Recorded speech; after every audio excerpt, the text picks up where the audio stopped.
All right, we're back. Episode, what, Damo? 96. 96. We're getting so close to 100. It's ridiculous. It's like milestone. So tonight, we've got the RapAround Crew, right? Hello, brother. Yes. Yeah, g'day. And so we got Sammy, we got Jehmal, and we got Dan on. And thanks for having us. Thank you for having us. So I always started out every episode, but who are you guys and what do you do? How do you get into industries and stuff like that? We all met back in university. We all met in like the smoking area. Yeah. And then I think, Notorious smoking and area. then I think, Yeah. Jehmal was almost finishing SAE, and he had to do a music video for his final project, I think it was. Yeah, my milestone or whatever. Ended up doing a music video. I went solo and then recruited them, and it was unheard of at the time. I actually got a lot of lashback from the lecturers for doing that. Really? But yeah, wouldn't they kind of promote to go solo, like in a way? Like, well, what type of music video was it for? Like, was it? Oh, it was the capstone project. So basically, His like, graduating project. yeah, my graduating submission. Yeah. And a lot of people did film. Am I too close to the mic? No, you're fine. Yeah, Yeah, you're cool. fine. Yeah. Just because in rap you go so close. Yeah, but yeah. I project anyway. Sorry. Yeah, so a lot of people go for like films and stuff because I studied audio and they studied film, obviously, and a lot of audio guys tend to just go for those. But I wanted to go for my music, and a lot of people don't let you do it because it's not a big enough submission. So I ended up having to do a music video and a bunch of other things, and I had to basically write a letter and like prove to them that I'm going to do it. Like, they were full not letting me do it. And like people, like the lecturers came up to me, they're like, we actually think you're not going to graduate, like, if you do this. And like the whole uni basically, except one lecturer, was just like, I don't know. And then At least someone had believed in you, kind of well, thing. yeah, I know. Yeah. Well, it's okay because I understand, because it is such a weight, that submission, because literally it is the green light to you getting your bachelor degree. But anyway, the reason I bring that up is because I'm so thankful, and I just remembered now that I pushed through and did that, because I ended up, working with these lovely people here, and it's got to this haven't point. been able to escape them since. Never.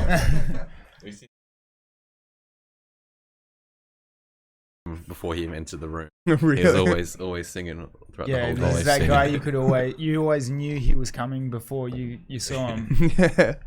So then with that, like, so what type of music video was it? Like, what type was it, hip hop or like? Yeah, it was hip hop. So I rap. I've Yeah. rapped for a really long time, like as long as I can remember. And the song was really important to me at the time. It's called Equivalent Exchange.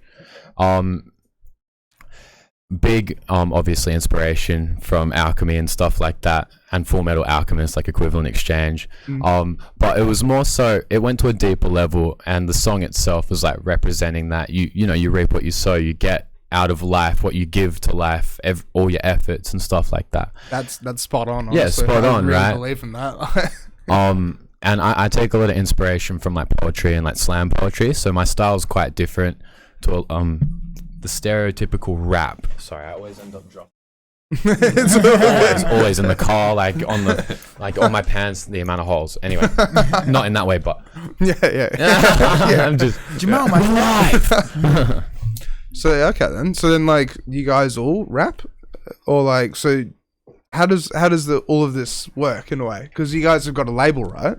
And so, like, how did the label kind of come around? Like, was it not long after, or? So Sammy and myself are actually filmmakers. So that's what we were studying at SAE at the time. Jehmal was studying audio. So he's the rapper, but he sort of moved into the film photography, editing sort of realm as well. But yeah, we've all sort of moved into somewhat of the music world, not actually like making music out, running the shows. Okay. Yeah, we had a for one of our classes down. We had a documentary unit. I remember these guys were at my house and we talked about ideas, and it just made a lot of sense just to do a documentary and wraparound. So that documentary, I think we came in first in a bunch of like student festivals, and we ended up taking it home a few. I think one of our friends put on a show. Photography best documentary. Yeah, so the That's uni, awesome. The uni wouldn't put on a like a screening at the end of the year like they usually would. So a bunch of us got together and were like, yeah, mainly one guy called Jeremy LaBeouf, he pretty much put on this thing. Where was it? It was the Backlot Cinemas near West Leaderville. A really nice internet. Yeah, I never even heard of that place. It's so nice. And it was crazy. We jammed all these people in there during COVID time, and the owner's just like losing his mind. Really? And so everyone got together and did like a vote at the end. There was 7 awards, and either there was 7. there was 8. So there was 8 awards. We won 6 out of those, and one of the other awards went to another film working on. Sammy also. That's awesome. So then, was the reason why the university wouldn't do it was because of COVID, or because like That must have been a part of the reason. Or Yeah. And They can chop and change things a little bit, but I'm pretty sure it was. Yeah, because that sucks a bit. It's like, you know, you everyone works towards like this whole thing, and then it's like, no, we're not doing it anymore. And it's like, but then it's like that's a bit, you know, silly in a way, because like one of the reasons why you go and study that, right, is to get your art, well, your art showcased kind of thing, right? Yeah. So we ended up doing that for the trimester after as well. So even the one before, I believe. So but yeah, so we ended up having to do that because we didn't do in semesters like traditional unis. We would do trimesters, so we would actually have 3 semesters in a year.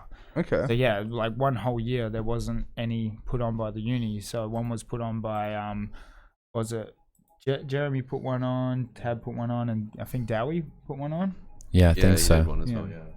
And so with these events and stuff like that, like what went into trying to get them going? Like, did you have to like, you know, make a Facebook event, or like, I mean, you had that venue, you had the back lot, right? But then like, They were all different cinemas, but yeah, there was just family of people that were making films, because we'd have like 6 to 10 films put in there from different students that obviously want their work showcased, and just the family would come and just fill it out from every film. so that's pretty cool though, because it's the support, right? That's what everyone wants in a way, right? Yeah.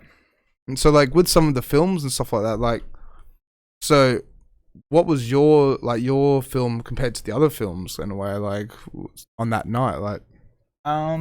There was. Wording that right? Kind of. What do you reckon, Sammy? There was a bunch of different types. There was one about very different documentaries racing. played, but I think ours was just honestly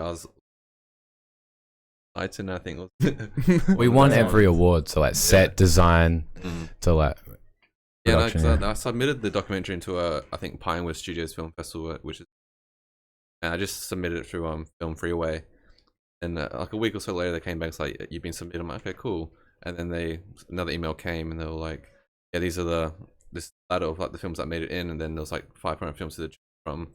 So I looked at it, I saw these films, I just kept scrolling to the bottom. I'm like, okay, I can't find RapAround documentary.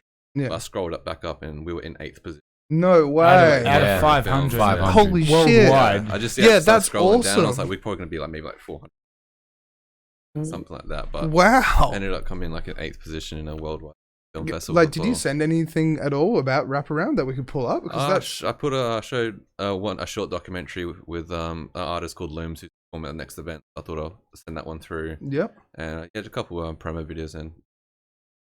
And so, how long did like RapAround go for? Like, Documentary. yeah, the documentary. I yeah. think it was like clocked in at like 13 minutes or something like that. 13, That's not bad. Yeah, nice short documentary. And like, how long did it take to make? It was and crazy because like the whole time, everyone else was making their documentaries at uni, and they were so organized, and they had everything planned out, and the lecturers were loving it. But then it would get to us, and it was like, "What are you doing? This is a mess!" And We almost like, didn't pass the unit. Two weeks 2 weeks before submitting, we actually had one of the main head lecturers look us in the eye and just be like, "You need to sort this out, or this is going to be one of the biggest bombs we've seen." But then you get 8th place though worldwide. Like, Yeah. what the hell? Because like I think our trimester ended a week after the RapAround event. So the RapAround event was like 2 weeks away from the end of the trimester. So we're kind of like tight for time. But I think in our eyes, we all knew just like trust. It's gonna be good. But as well, it also came down as that we didn't pigeonhole ourselves into one sort of idea and laneway, that we also left it open to sort of the end for the whole documentary and story itself to like fall into place. And I think that's sort of what was different between all of the others. Yeah. the authenticity of it. Yeah, for sure. And so, like, So it was kind of like, in a way, it was almost your vision, right? And then you guys all came together in a way, Yeah. right? Yeah, so like That's- Wraparound, yeah, completely. It started with Jehmal. He Yeah. started a show at the Ibis. He just wanted a platform for people to perform, and eventually just started giving artists all these different spots and gave us a role and like helping him make this vision come true. That's yeah. so cool, though. Like, just how Crazy. everything can just come together, that- and then you're 8th place. That's Yeah, nuts. that's why The like universe gives. the documentary we followed Jehmal around pretty much. He was like the main subject because it just sort of made sense. That's his event. And, So with like, what's the rundown? Because if it's 13 minutes, like, how does it start, and like, what does it go through, and like, how does it kind of all finish up in a way? Like, We kind of just we focus on Jehmal because he was the one. So and we wanted to capture all the things that the process of making an event, like showing rehearsals, and interviewing some of the artists that were before the night. And I think it was mainly just you're capturing what you don't really see. No one really sees what happens when you make an event. We Yeah, wanted to behind kinda the show scenes. of like how we make it and like.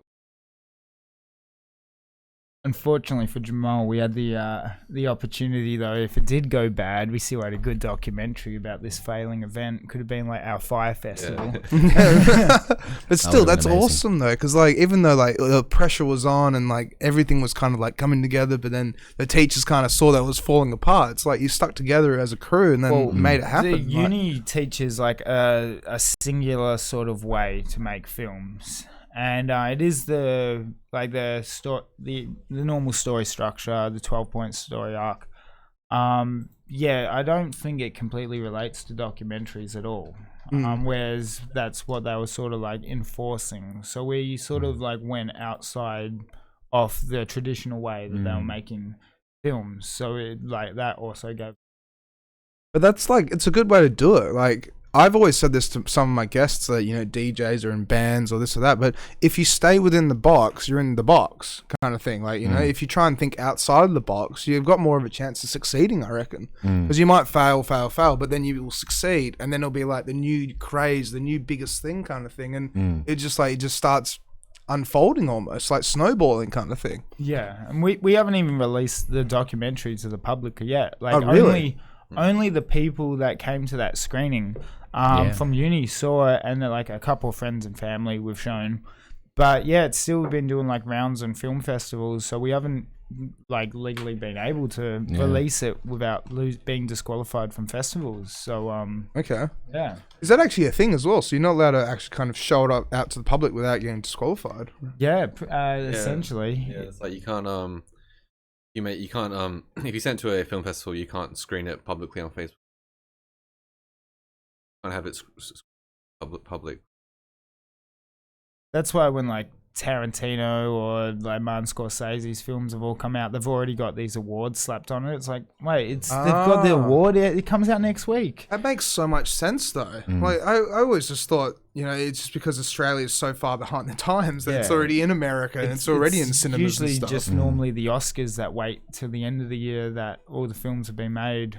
Okay. Yeah, like Sundance and Cannes, I'm pretty sure. Yeah, they all it can't be up to like public viewing.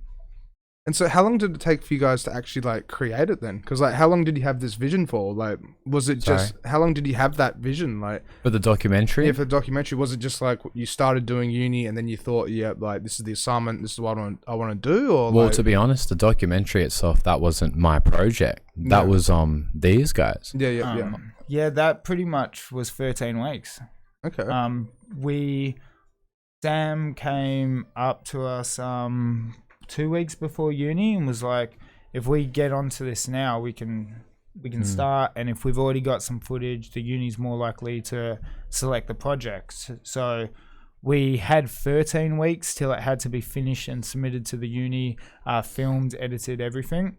But yeah, we did have 2 weeks before. I think by that time I already graduated. So graduated, because they were a trimester below me, which was one of the reasons why they doubted This me was choosing it. 6 months after the Equivalent Exchange music video. Yeah. Which that also headlined that whole year's showcase. That music video. So this, Wow. Okay. So yeah, we've done really good things for the uni, like in terms like working together. But that's just so hectic, though. It's like, as I said, they slap all this pressure on you, and then you've just tried to do the best you can, and like it's worked out. But that extra level of stress, like, you know, you're there to learn, hang out, and get it going and stuff like that. But now, because I'm always at SE, just use. Yeah, he's still there. He's graduated, Yeah, but he graduated. won't leave. He's literally a part of the furniture. He's got just as much dust. A lot of the documentary like units they show our documentary as an example. You know, such a cool thing that.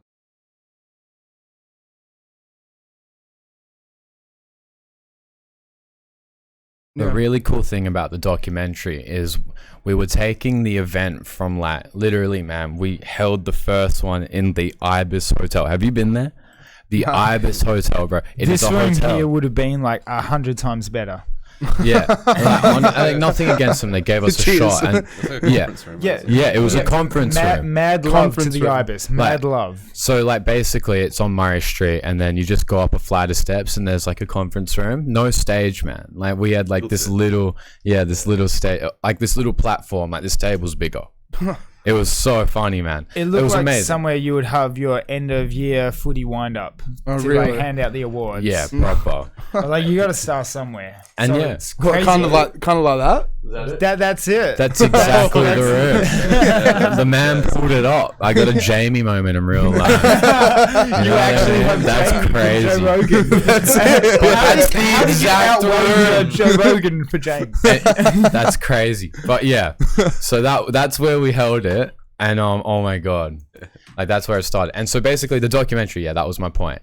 We had to move all those tables. That was fucked. Yeah, like that was Really? Sammy and I said to Jehmal was like, look, we're doing the doco, but like we need an actual room to perform in. And Jehmal was like, yeah, don't worry, that was just Yeah, that was the first one. And then I contacted the sewing room, which was next door, and I said, hey, I like did this event in this like little room, and I managed to get like this many people in, and I was like, if you're interested, I'd really like to, you know, work with you.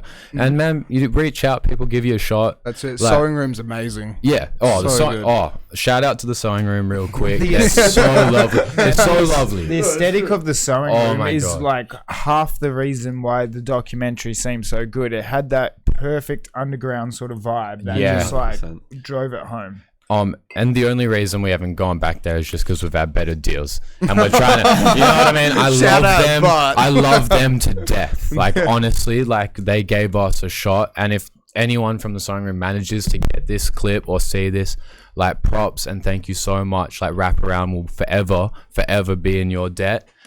Thank you. And when we're better, we may come back. We'll come back. We're Genghis Khaning it. So we'll start here. That's the way to put it. And then RapAround will be in your genome structure in 40 years. But yeah, so that's how it started. So the Sewing main room point, will always be a Mongolia. yeah, is that we were moving from that to a bigger venue. So the arc of the documentary was like, will this work?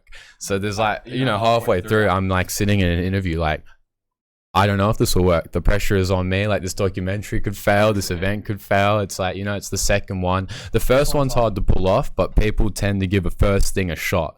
But if the first one doesn't fucking, you know, get you back, then the second one's the one people laugh about. So that was the whole thing, you know, is this going to be good? I'm really trying to make it good. And it turned out amazing, man. It turned out amazing. And that's why the documentary, like, it leaves such a hopeful, and I think that's why it had the impact it did, because it is authentic in that it is just a small event. It's nothing like a concert. It's not an Eminem concert. There's not millions of people there listening to this I'm a nobody. These people are nobodies, but they made it work. They made it work. Not bad, but you know, they made it work, and that's why it's cool. And man, the crazy part about it, the real crazy part is that we weren't really trying to put it in LA and make it big. That was never the thing. No, we didn't even dream of that. We It didn't just- even think we would get the best documentary at No uni. way. We just wanted to show what we were doing. You Yeah. know? Like we thought when Sammy and I came on to RapAround to even, because we were helping out with the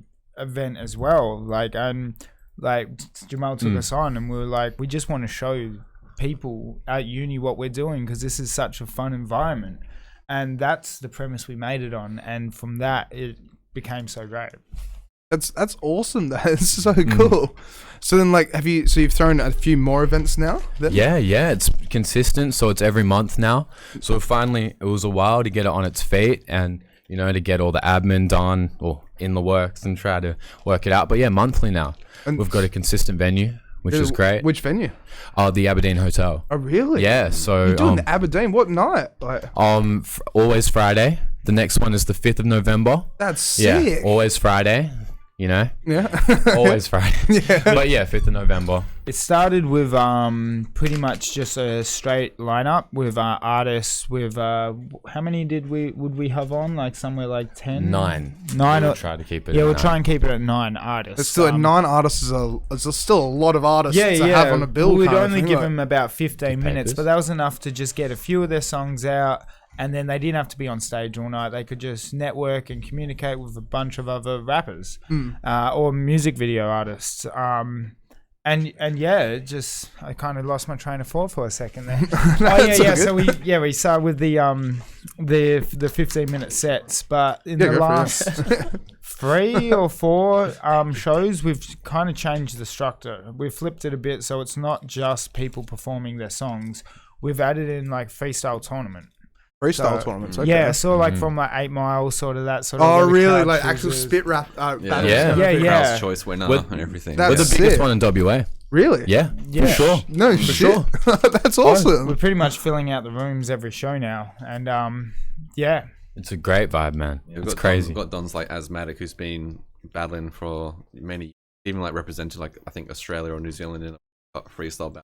Really? He just comes on and just absolutely spreads people. He was our first champ, and then he would have been our second champ, I think. But he called out a guy in the audience, which was hilarious because like this one artist, like he was very new to the stage and he dissed Asthmatic in a little video we did for a promo video, and Asthmatic's on the stage in the final against battling Elliot Ness, who won that night. Asthmatic just goes, "Sorry Ness, but." I won't say his name, but like he goes and calls him out like you're a bitch, like everything you do, you got shit flow and everything like that. Yeah, he fully went up after this other artist and just like threw his thing, but there was already like pre-existing beef. That just shows how good Asthmatic is because he beat someone who wasn't even on stage. Yeah, he wasn't even versing him. He still destroyed him when he was in the audience watching. I'm versing him. He didn't show to our last show. I'm salty with Asthmatic. Where were you, man? Where were you? This is the camera. Yeah. Where were you? You did not show to our last show. No, he had things to do. He's such a talented MC. I love him so much. Like, and we're humbled that he actually is on our stage because like I went through and like after watching him the first time, because to be honest, like I wasn't familiar with him, and then I watched him battle the first time, obviously running the thing, and I was like, okay, this guy's great.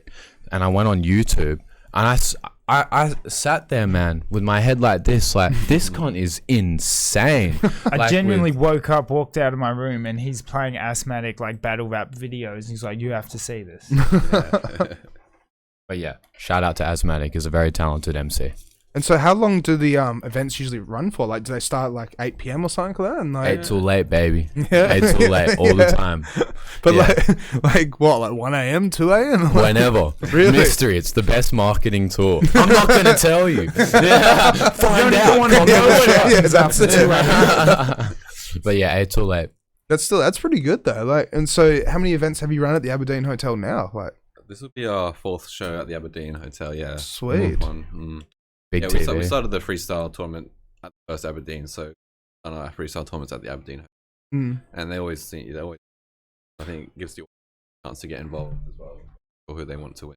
Yeah, because like I've just started diving into this because like I got the 500 crew on before, and I've also got Wesley Black and stuff like that on, but I've never really like actually dived into this. I didn't even know like this was happening happening in Perth kind of thing. Like when I first like got into the hip hop scene here and listened to like artists like Jehmal and like 17 Realness and stuff, I'm like holy shit, like, guys, they know what they're doing. They're like a lot better to like a big American artist. I'm like always so surprised, like why aren't they bigger than he genuinely listens to more local artists than any big name. He's always driving everywhere and playing like local artists, and he's always pointing, this is the guy we should probably have in the next show. Sammy's our booker.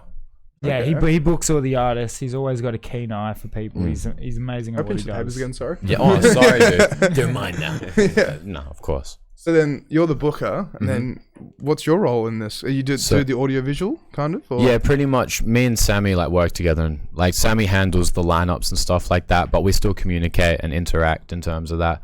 I pretty much oversee it. I do a lot of the edits. Like anything that I can pick up and help around. Like I think it's He's important. the boss. Yeah, well, I try not to like call myself that or take on that energy. that's I think it's important to always feel like everyone's a team member. Yeah, And that's hierarchy should only be used, in my opinion, I could be wrong, I don't know how governments work, but in my opinion, should be used in terms of communication and just to make things easier so everyone knows what job they're supposed to do and get it done. Yeah. And I just do a bit of everything. So if Sammy's like, oh, can you find someone, or do you think that this person's a good lineup? I'll be like, yeah, that's a great lineup. Or if Dan needs to do something in terms of filming and ask me about this angle or whatever, I'll say, yeah, that's great.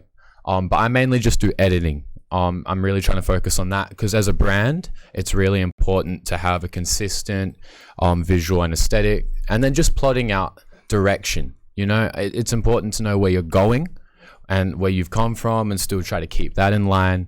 And just the admin work, man, the boring stuff. I'm trying to get finances in order and just like, you know, just the stuff behind the scenes that it isn't cool to talk about on a podcast, but the stuff that needs to be done. Well, that's it. Like, if you don't have that back end, then the show doesn't go on. Kind of thing, of course. But I think mainly it's just to keep morale up, to tell people that they're doing a good job, tell them where I think that they can improve, and just say like, this is where we want to be. Are you happy with what you're doing? That's so important, man. That everyone around you is like, yeah, I'm cool. Like, I'm cool with you. There's no resentment, animosity. It's just like, I like where we're going. Let's all do it. That's just my goal. That's so good though, because that's sure. that's what makes a good team in a way. Like, as you just said, like, you know, if you have that hierarchy, then people start getting like, you know, it can go to their head, or they can start bossing people around. But if you treat everyone equal and just hang out, well, then the thing is like, you're working just to get the show on, and then once the show's on, you're like, yeah, hey guys, we did this kind of thing, for right? sure. So then with that, like, so how do you find your artists? Like, do people approach you? It's really amazing to like get a message from an artist being like, hey, how can I get on your stage and stuff, and like, and it's basically just like a lot of listening to them stuff. Like, I think we get about maybe like 10 different artists a week just messaging, how can I get on the stage? I had no idea it would be that big. It's such an amazing feeling, like, getting all these messages from people because they see our stage as like one of the biggest in Perth and everything. Well, it's the Aberdeen Hotel. That's nuts. Yeah. Because I always thought it'd be like, you know, the sewing room, or it'd be like the Retrobite downstairs or something like that. But like Aberdeen, you can fit a lot of people in there. Yeah. You can. Like, and that would be nuts if everyone's just like bouncing around and you got people spitting raps up on the bloody stage. Like, And it's the home for hip hop. Like, they have Club Humble there, which is a very big R&B, like, hip hop night. So we were so fortunate, and shout out to Aberdeen Hotel.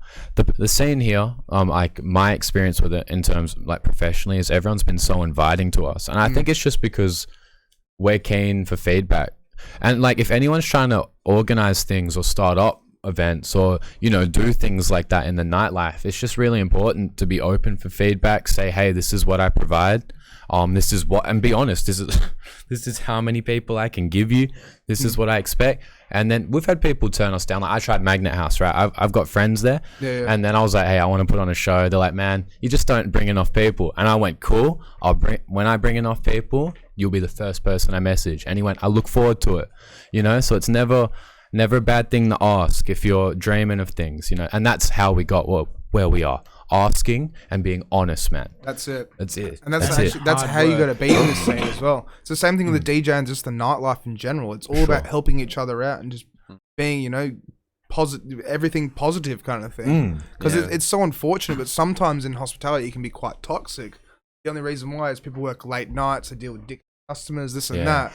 But you just have to always put the smile on and be like, no, like, this is why that we're doing it. There's reasons behind it, just so we can keep the fun going, keep the ball rolling in a way, right?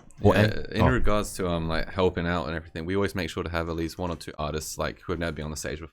We always want to give them their first opportunity time, so we always make sure to have at least having that opportunity. Do you put them earlier on at all? We usually put them like the first ones first to go on and everything like that. Yeah. If they're good enough, and we think they've got the stage presence, we'll put them to open the show. But if we think they still just need like a little bit more to work on their stage presence, we may have them second up and have someone else open the show. Yeah. But yeah, Jehmal, had a lot of people doing 5-minute sets because they only had like 3 or so songs in the first like 3 or so shows. But yeah, we've always tried to be inclusive about Because that's one thing that's always baffled me as well. Like ever since I got Wesley Black on, like, you know, for me, like I go out on the weekends and I'll DJ for 6 hours, for example, right? Yeah. But that's just because like I'm at a bar and it's like 6 p.m. to midnight kind of thing, right? But I always thought when it comes to like hip hop, you do like an hour set or you do 45 minutes like a band or something. But like I can imagine when you're up there and you consistently, you know, basically like not yelling into the mic, but you're talking 15 minutes, you put strain on your vocal cords and everything, right? And especially Wesley, who has a very unique style that incorporates screaming and spinning fast. Like, I love Wesley, and we were just talking about him. Like, I think he's a very unique artist. Yeah. And his aesthetic has always been something I've looked at and like been conscious of as someone on the scene. Like, I'm a big fan of him. He came to our last show. I just gave him free tickets. I was like, man, I want you and your peeps to come down because I think they're all dope. His manager, shout out if she sees this. Yeah, amazing. Yeah, she's amazing, man. And she, like, her content, something that inspires me, that I go, yeah, that's the level. She's a great person in the scene. Shout out Rach if you're watching. Yeah, shout out. But that's because it's just like watching his videos or watching the 500 Crew. It's just like how it all comes together, like the energy, like, you know, interacting with the crowd, making sure that everyone's into it, and then it's like bouncing around on stage, like. It's just so much that goes into it. Like, so much. Man, the last show there was who was it that got was it 5'8"? Yeah, 5'8". He just he like walked over like and pointed. Looked at me as well out of one of the people, and he's just like, on stage. Really? And like, I don't know this guy, but I'm about to get on stage. So what happened when you went on stage then? No, I didn't, but I went and like stood with DJ. I just had to tell him who was up next. But everyone got on stage. It was crazy. It was intense. He's a great performer, 5'8". Have you heard any of his music or heard of him at all? I'm so new to all of this, honestly. Oh, true? Like, new to the scene? Yeah, there's a popping scene here, man. It's growing. Well, that's it. Like, that's what Wesley was saying. It's just, and Rach, it's growing, and it's getting, like, the 6K crew kind of thing. It's getting bigger and bigger. Like. They're a massive reason that it's grown as well, and I think I can confidently say that RapAround is a massive reason that this scene has grown as well. Because they have consistent shows at There was Slim. a bunch of a vacuum in the community. Especially around the COVID time, there was just nothing being put on, and then I think like the closing of borders might have had something to do with it in terms of talent everywhere in the entertainment industry. Yeah, that's it. Yeah, and we just managed to be able to say, hey, there's some talented people here. People like rap, and they make some good songs, man. Shock them on stage, and I think that's a big reason to why we succeeded. Is we never tried to say, "Hey, we're going to give you 360 or Cursor. We're going to give you someone that's a household name." We said this might be a cunt that might be cool somewhere, sometime. Who knows? But he's good. Come watch him, and it just worked out, man. You know. I feel like the industry as well was very segregated as well. Yeah. Everyone was sort of out for their own. Like, I'm not going to his event. Like, I've got my event. He didn't come to my event. But we sort of everyone that sort of runs an event, we throw them tickets and just be like, come check it out. Let's collab. We'll come to your event. We'll pay for tickets. We don't care. And we try and make it like such an inclusive spot. There's people that make music videos. There's people that rap. There's producers. And it's more of a network spot than even a hip hop event. Like, well, not more, but just as much networking opportunity. But that's the thing as well. It's like being Perth or like just Australia in general, I'd say. It's like we're the baby of the world kind of thing. Yeah. And it's all networking and socializing. And like, if you want to get into it, you have to show your face kind of thing. You got to be there. Some of the people we've seen like working together on projects are just like, how the hell do they know each other? And like doing the connecting the dots and like, oh yeah, they must have met a RapAround or the other somewhere else, but like it sounds logical. We've given people their first time ever on stage, like their first ever performance, and they've been picked up. You know what I mean? Just and got other gigs, and like they thank us for it. Like Drowsy. yeah, Drowsy came up to me the last show and just said like, and shout out to Drowsy, just dropped a song called Rioli. It's great. Absolute fire. It's fire, man. Shout out Drowsy. It's so good. But yeah, he just said like, man, you gave me like my first 2 performances. Like I appreciate that and I love you for that. And it's just like to get that feeling, that's more than money can give you, man. That's it, That's right? way more than money can give you. Yeah. That's exactly it. That's like even when I've had bands on as well. Like when bands have said that when you have the crowd singing your music back to you, Yeah. it's like the feeling you get. Or when you have someone that actually goes off and gets more work and like Yeah, they yeah. actually become Got a good established. and story about that. There was this artist called Dootsy Max. Shout out Dootsy. So he shout out. he pretty much he came to one of our shows and I was doing like the stage managing for that show and I grabbed the camera for a second and went out the back and was like filming an interview with an artist and I've come out and there's a dude on stage with no shirt on just go that's him. Dootsy. He was on 7 Years. Yeah, it's 7 years, yeah. He Yeah, that's him on 7 Yeah, Years. this dude's on stage. I'm like, what the fuck is going on? I leave for 2 seconds and he just rocked the show. He's Can we so actually funny. play the audio for this? Why was he on 7 Years? Oh, there was some shit happening in the park. He's so funny. He's so funny. Oh, he's such a character. But yeah, we decided He's an icon. Wait, you know him as all day. I do know him. I know him. we What? Really? Really? I with him, yeah. We went to He's an play. icon, bro. And they know. He's sick. He came You to went the to next tape show. with Jesus Christ put in him my on the next reality. show. Yeah, right. He's an interesting dude. He's such a sweetheart. And Kayla Solomon. Yeah. Oh, really? Yeah. What? I know that the Rockingham crew. They're That's cool. crazy. Yeah, they're good dudes. What? Oh, watch out for the audio. Oh, fuck. Nah, the music makes it. Oh, that's right, yeah. Look at that. This is so accurate. So he's on stage. So yeah, he just was he randomly got on stage. Blackout, was that who got him up? Yeah. Yeah, He was a bit of fill-in that cancellation, Blackout. And there we booked him for the next show, and he performed the next 2 shows, I believe, was it? Yeah, he performed Yeah. one after, then headlined the Bar 1 event. But the bar one when he headlined, everyone knew his lyrics. Everyone knew his. That Everyone would've knew been his so lyrics, cool. and that was like his 3rd gig, was it? That was his 3rd ever time on stage. No way. So yeah, like he was so good. Like I had no idea who he was. I knew none of his songs, but he was so good by the first performance. I was like, he's gonna be a star, bro. He's gonna be a star. That's what's so good though, right? It's like when you meet people and you actually get to see what they're all about, you're like, yeah, dude, you're going places, kind of thing. He came on, Sammy- blasted like drum and bass, and then he took his shirt off, had Emu Can, and we're like, this guy's sick already. Yeah. I don't know what he's gonna do, but I'm already a fan of his. But that's it, right? It's like you have to have that stage presence in a way. Because I say this as well about DJing. It's like if you go and sit in the corner and you just have that vibe where you don't really want to be there and you're just pushing buttons, then people just go, well, let's go somewhere else. This isn't a party. But if you're bouncing around, having a great time, getting into it, and people are like, Yeah, okay. shirt straight off. He's That's going it. nuts. He's got a song called "Fuck Coronavirus." He's got everybody screaming it. It's, He's single-handedly keeping the wave at bay with that song.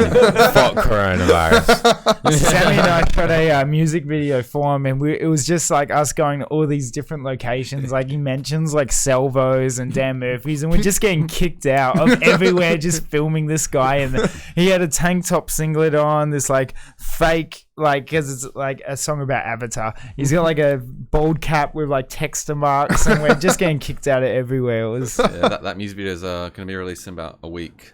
yeah, Almost done, yeah. almost done. So what other music videos have you guys helped create as well? Like through the event, have you helped any other artists make any more videos or anything like that as well? Or? Well, yeah. Sammy pretty much has been leading. Released 2 music videos recently. One, Nine Lives, who also gave his first chance on stage as well. And I interviewed him because I do a lot of documentaries as well. And I interviewed him, and he was like, "This is my first time performing." I was so surprised because he had such an amazing stage presence for his. Then later down the line, I shot his music video, Cartwheels. So I literally filmed a song and took us like 4 days to film it because we wanted to get so many locations. Wanted to make it like literally every frame is like a new location throughout the whole music. Whereabouts did you film it? Like just north, some south? some in the city. We snuck into the glow rooms. So I sent them an email like, "Hey, can we film in your glow room?" Like, they're like, "Oh, what song is it?" I'm like, "It's a hip hop song." then they checked out our content. And they're like, "Oh, you guys show too much like f-bombs and stuff like that." And they came back. Okay. Fuck him. Yeah, they were like 9 lives, and I was like, "Let's just go there." And like, and we're gonna play a round of mini golf, and I just bought the camera, and we ended up. Last show we did was wearing like meth suits, like out the hallway. What are they called? I'm just going to put it out there. He didn't actually go to that location and film there. He went to a location that looked identical. Like, it wasn't that location. Yes, brother, quickly. Yeah, go for it. Yeah. Thank you so much. Yeah, released that one, and then Penny Perth also, I think, also one of the most talented artists in Perth, did her music video Shadows. And yeah, that's doing really well on Facebook at the moment. I checked it the other day. It's up to like 1.4k views on that one. Really? And yeah. But that's the thing. That's like what I was saying. It's like Perth is so isolated from everything, but there's so much talent here. You know? Like Penny Perth, 17, Coerce, like that whole group, even like Lucy Yeah, Black. the Flat Trap Crew. That is so talented. They're honestly such an inspiration. Like, Honor. there's so many great talents in Perth. The talent that are here overlooked. is insane. But that's Actually insane. That's the thing, because you know we're almost like a big country town, so people just go off and just get into the entertainment, the nightlife, hospitality. It's any entertainment industry, really. Like all the best actors come from Perth, or they essentially studied in Perth, and it's sort of the same for music, I think. Oh, quick shout out. We're also working with 9 Lives right now. Doing his promo package for his upcoming EP. Okay. So RapAround, like we do everything. So apart from the event, we try really hard to give these local artists, like, you know, good publishing like capabilities, you know, good advertisement. It's so important artistically to have a solid brand and to have, you know, actual guidance in terms of like your release schedules and like the promo behind it. And that's what we're trying to do. We're always trying to give tools and platforms for these local people to actually sell their craft and distribute it at a professional level where they themselves feel like, hey, I'm actually fucking doing this. Like, it's not even about convincing the guy down the road that you do it. It's about going, seeing yourself in a video or in a promo and going, man, that's actually me, you know?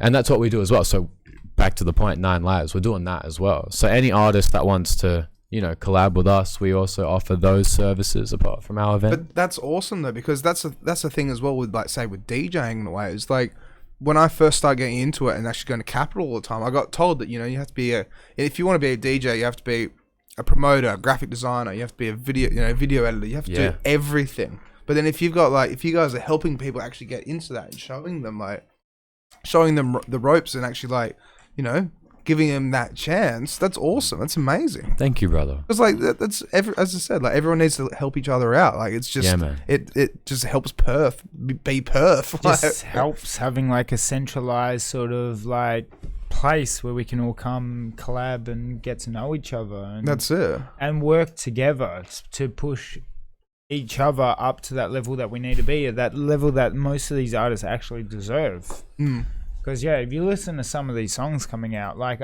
what's a Penny Per Coerce song? Tequila. Tequila Floor, yeah, that one. That song, I honestly think, is one of the best songs coming out of Australia at the moment. It's fire. Is it on Spotify at all? Yeah, for sure. Is it? Are they signed to any label or anything like that? No. Can we play in the background if you can find it? Should be cool with us playing it. Yeah. Sure. I mean, we're just promoting the door a little bit. Well, but what's the artist's name? Penny Per. Yeah, there's Coerce. My girlfriend and I are doing a music video December 4 as well, because it's an old song, but we're trying to. I don't think you can do a music video if the song's like 2 years. And it brings it back to life again. People drop, like, look at the Talking Heads. They just dropped a music video for Psycho Killer, and that song came out in the 80s. Yeah, I love Talking Heads, by the way. Like, one of my favorite artists, honestly. You guys want to play the song itself? No. Oh wait, shit, that's wrong. Yeah, that's the wrong one. Come on! Execute. Right, we don't have the rights for that song. We don't have the rights. That's right. I was looking for the music video. Hasn't been made yet. Come on, Sam. OS is a monster on the mic. I've never. That guy doesn't even breathe on stage. Yeah, of course. Yeah. He's trying to quit anyway. So watching Coerce on stage, that guy doesn't breathe. his flow is insane. Just keeps going. He just keeps going and going. But that's one thing that just always baffles me. It's like when you're spitting out lyrics, and it's just like, where do they get the chance to actually like He has songs where take it's a like, breath? there's no chorus or hook. It's just straight rapping. And Straight like he is quality. Yeah, we still chat over the top. Yeah, sweet. Yeah, because we'll do that with like there it is. just keep shouting out artist names and songs, and we'll play them whilst we're chatting. Thanks, Tom. Well, we should definitely show the equivalent exchange music I've- video. Yeah, Mad I love. sent that link to you on Facebook. Yeah. I've mad love for the artist in this coerce. He's shot music videos around Freo, and I'm like from Freo, so relate a lot to that. But yeah, he's so talented. He didn't he headlined for us one Yeah, show. the first Aberdeen show he The- had, like him and Penny Perth. Yeah. Not on the computer. Just He on the rocked up speakers. to a show and he just hopped on to like what was it, a cipher? Perfect. We were doing a cipher. He hops on and Oh, the just Sonar Room, yeah. yeah. So what's a cipher? Oh, we just basically get every artist on stage or every artist in the room to get on stage to do a verse or something like that. Yeah. And it's just like just goes from It's one just pass the mic just around, spit, yeah. showcase lyrical ability, man. Okay. Ciphers are amazing. But yeah, he got up. He was just chilling. He already had like a bunch of drinks, but he just was like the outstanding best there. This is him now. Pretty cool. Yeah. It's like, it is pretty damn cool. Man, like the scene's so big here, we struggle even, like we have to deny people spots on our lineups consistently. Yep, So back many. up. But then you eventually get to them, right? Like, Well, we down try the to. road. We rotate every lineup. But there's so many like good people that are just all good, you know. So it's hard to pick. Like, well, If we could pull in the audience for like a fortnightly show, we probably could, but we just don't want to take that risk yet. That's it, yeah. But if we could, man, we have the platform then for all these artists. But yeah, I've got a spreadsheet of like 100 plus artists on there. No shit. 100 blood. I got the ones who have performed and the ones that have messaged and then like the ones that we're like chasing to get. And I look at them like. It's like you know when you play like if you ever play like FIFA like career mode, like you got all Career these, mode in FIFA? yeah, when you get to choose like players and stuff to join your team and stuff. There's just so much talent there to choose from. Like we could just put on a show with like 50 artists and stuff like that. But That'd be nuts. Yeah. That'd be so full on. You break a record probably doing something Yeah. like that. But that's the thing though as well. It's like after a while, like in a year or 2 years, then you potentially could go fortnightly. Like you just keep working at well, it. I don't even think it's yeah. only been in like the last couple of months we moved from bi-monthly to sort of monthly. Yeah. So it was happening every few months, and then it's moved to bi-monthly. Now it's like every month and a half / month. yeah. and the So it's only a matter of time till we're That's fortnightly. it. And if you're getting like all these people just messaging you, wanting to be a part of it, that's it. Like you just keep growing the scene, keep growing the brand, and then And the last show was like I think we were all sitting at the table outside before the show started, and like a lot of people around us were like talking about the freestyle tour, like who's gonna win it this time. It was like people talking about last week's football match, and it's like I think Asman's gonna take the crown on this one, and then like people were like, man, did you see Elliot Ness last one? And there was just massive discussion about this freestyle tournament. And it was exactly like people just talking about watching. Such a good feeling. And then we just looked at each other and be like, man, this yeah. is so cool to just see and like listen to. And I think like the most important thing is every artist, like last RapAround show especially, like last one was a really big success. We pulled a really big crowd. The tournament was great. Like everything about it was awesome. Got great footage, great photos, great lineup. Like man, all the artists came up and they're like, you've got something so special here. It's like, and people talk to us all the time, like, yeah, there's other events, but like going on that stage is something so special. And it just goes back to the authenticity thing. That's you it. know, it's just, and it's such a humbling thing. And it goes back to also what I said, it's more than money, man. To have people that one I respect artistically, being a rapper, like being this my vision, like since I was little, of not only wanting to perform, but now I'm giving these people like their first ever show, their opportunity to perform. That self-gratification that comes from someone just going, dude, that was a fucking sick show and thank you so much for putting me on. I feel like I could die happy. Like I feel like genuinely like I could die happy, man. And that is the biggest gift that could come from. But that's it though, because it's just like when they come back, it's like and they give you such positive feedback, and you're like, yeah, so this is why we're doing it. Let's just keep doing it, right? Yeah. And just keep the ball rolling. Like that's so good, and that's the thing as well. Like, so do you guys usually charge like a door entry for the events or anything like that at all, or Is it Yeah. just Yeah, it's like $80, No. and like you got to give the rights to your firstborn, Yeah, that's it, yeah. deed to your house. It's so expensive. We let you in for free, but we take your kidneys 3 weeks off. That's it. That's how it works. You flip a coin. If it's heads, you get in for free, but if it's tails, like you don't even want to know. We always try to drive internet sales. Like it's really hard with our market. I don't know if it's hip hop or if it's just I don't think it's the It's nightlife everything in in a general. way, I reckon. But we say $22.50 a door, and then early birds is $10, and then internet sales is $15. $14.99. Like we try to keep it entry level cheap, so like even someone that's not from the best household that has the most money that likes hip hop. I remember that shit, not having that amount of money at that age. And, if this was on, because this stuff wasn't really on when I was younger, I would be like, fuck, I can't even get there if it was $40 for a ticket. So we try to keep it cheap. But it's also a tough thing to balance keeping it cheap and also showing that these artists are worth money. You know what I mean? We That's do it, yeah. keep it cheap for people to get in. There's even like last show, there was someone that commented on the Facebook saying, we'd love to go. We're broke this week, and jehmal just handed them some free tickets out of kindness. Well, I But tried. It I don't think they has a came. double edge behind it, because you do want to let all these people in for cheap, but you don't want to sell these artists for like less than what they're worth. Yeah, that's because it, it yeah. also devalues them. Yeah. And their you- craft. It's such a hard thing to do to balance those two dynamics. And it hurts you kind of emotionally, because you want to be respectful of like the pocket of the consumer, but you also want to give these people a fighting chance professionally and say, hey, like these people are good, man. And like to hear them like live, you should pay money. It's a hard thing, and like we want to get to the point where we can pay people on our lineups. Because like if you're a big event, like money comes, but we're still Just to be clear, we're not tight asses. We don't not pay our artists. We give them affiliate links, so they We actually do. get half of the ticket sales. But So I want to be dropping actually- 50 grand in someone's account. Yeah. That's my vision. that's You know what- what I'm that's what saying? jehmal means That's by what I mean. Like I not want to paying be, people. I want to be able to be like, dude, that was one of the best performances I've ever seen, and you're gonna be a star. Here's 100 G. Like you know what I mean? Like That's the 100 level we grand. wanna be on. That's what I want to be at. So that's what I mean when I say that. And I think, man, if from what I know from the universe, that if my karma keeps going on this route, I think I'm gonna be Elon Musk level Is that in right? 15 years. This Not guy's so careful with his karma. He won't even let someone pick up like a burger for him without giving him $5 or like, I'll get you some chips, bro. I'll get you some chips.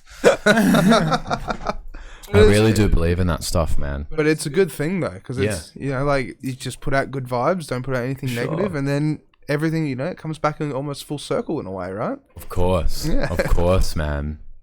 I think there are times where you can be instruments of karma and be like, you're a fucking dickhead, bro. What the fuck? You know what I mean? But overall, you're meant to be a good person. I think everyone is, realistically, at heart.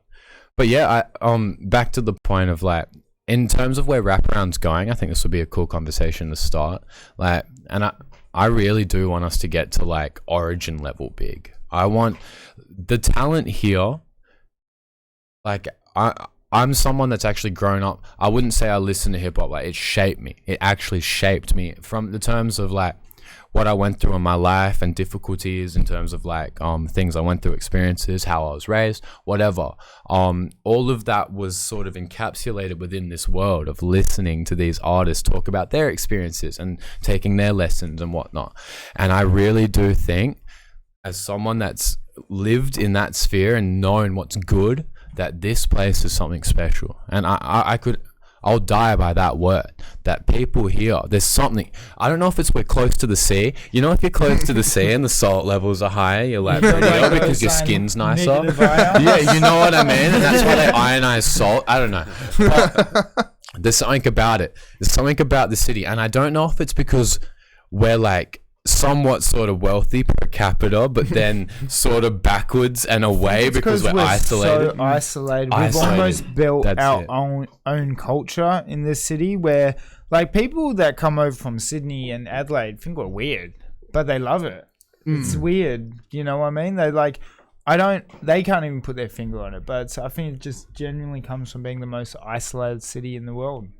That's the thing as well, is like, I've always said this to my DJ mates and stuff, is like, if you make it big in Perth, then when you go over to Melbourne and Sydney, you're more than likely going to have a bit of a following kind of thing. Because word spreads, social media spreads and stuff like that. But if you see someone's like, oh, they're playing here, they're doing this, they're doing that, and they've released this music, and they've done EPs and all this other stuff, then when they go over there, they've already got their portfolio in a way. Portfolio is so With the amount important. of music videos Sammy's been pumping out, you could go to Sydney now and be like, I've made it in Perth. Give me work.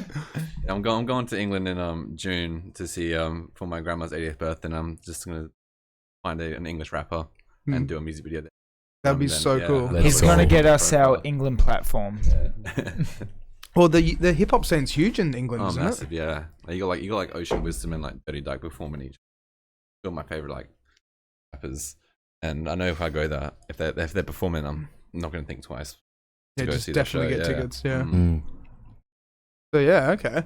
So then, with RapAround, like, have you guys? Because Aberdeen's pretty concrete at the moment. But then, like, how else would you like to expand on the brand and do everything else? Like, well, we've got like a couple of different show formats. So we do have like our original standard lineup of people, and we have our tournament structure freestyle battle. So lately we've just mainly been focusing on the freestyle tournament, try and build that up because we've established ourselves as running pretty much straight shows. Yeah. But I think like we can expand out to like maybe different venues for different types of events if we do solo events for solo artists. But yeah, Sammy. I think I think the next level is obviously getting fortnightly. I think it's really important to get a stable home base. Slow and steady, wins the race. That's it. We are really trying to create something out of a vacuum, as we said before, and it's really important to just be stable, have something consistent, and we've spent a long time getting it monthly, and we've been making decisions slowly and surely to make sure that not only are we safe, but the artists can trust that, monthly there'll be a wraparound, there's some source of promotion for them, and that's how a scene develops, So that will eventually, in my vision, go to fortnightly, and then once it goes to fortnightly, and we can obviously sell that, I think the next best step is to then go outwards, and I like to work in threes, so I would like to have one south side, north side, and central, and then that allows like south side, because there's a lot of talent south side, and then north side, north and south I like to work with, just easy to go. There's a lot of talent both directions. I've lived on both sides sometimes in my life, and then go there, and then once there's three, then I want to go festival format, and festival format can go anywhere from there. Actually go interstate, different states. Yeah. Is there any showrunners in any other state that is looking for a show to run? Hit us up.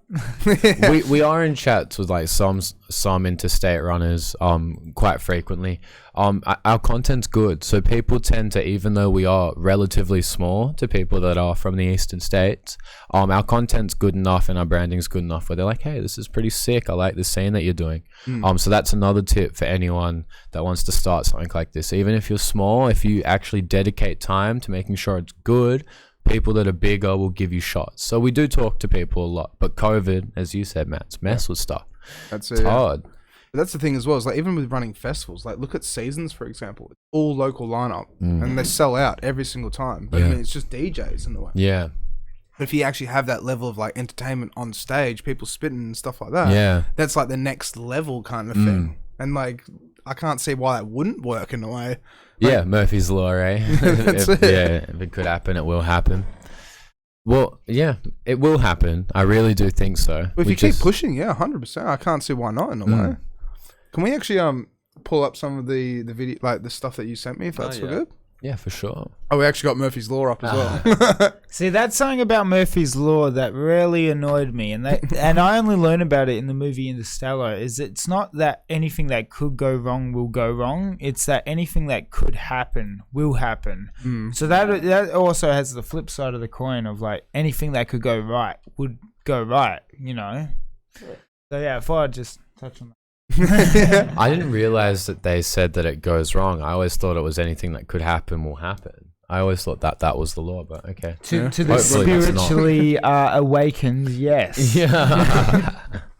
And so, how much time do you guys spend like a week actually like doing little bits and pieces Don't for even RapAround? ask. It's too many hours, right? It dynamically shifts Yeah. depending on the trajectory of where we're going in the show. Like we're constantly trying to change things, make things better, change where we're going, like in terms of where we're advertising, the terms of what we're advertising, into content, you know. But Because it's not just a show as well, because we're also trying to run like as a whole media entertainment Yeah. industry. That's it. Music videos, we want to actually be producing the songs for artists. We want to branch out to all these areas. So it's not even just like running one show a month where most people think, oh, that's like 16 hours a month. There's actually so much that goes into it. But yeah, and every dollar we're making, we're pretty much back in. funneling Back in, into yeah. it. So That's completely fair as well. 'Cause Yeah. that's the thing is like with most businesses as well, like small businesses when they first start up, you don't make a single dollar for Yeah. the first 2-3 years kind of thing. Yeah. Like, but Yeah, it's for that's sure. just the struggle. That's just like that's how business works in a way. Because Exactly. you gotta just spread your wings and make it fly kind of thing. So for sure. And that's why it's important to actually care about what you do and not be in it for the pursuit of money, because That's the it. initial And the thing is shit you won't side get it. is you also need a job. Like we all three of us, we work as well as doing all this, and we've got to hold up like a stable job because Yeah. like the reality of running a business is if you don't work, your company doesn't work. that's it. Yeah. Like, well, your startup doesn't work, I should say. Yeah. You guys ever had much business background or anything like that at all? Or? None. I did my Cert 3 of business at was it Challenger TAFE in Beaconsfield? Okay. But, like that's pretty much it. But it just seems like you guys are all so switched on with business. It's awesome. But that it goes to show though as well, like, you know, you don't actually have to pay for a degree sometimes. Like, we Like, never studied events. But like, oh, did you study events? I'm like, we didn't. but that's it though, right? You have Yeah. the passion for it and you figure out how to put the jigsaw pieces together to make it work, right? Yeah. For sure. Yeah. Like, And- yeah, everyone's pulled different experiences from their lives and put it into this, and that's like the joy of it.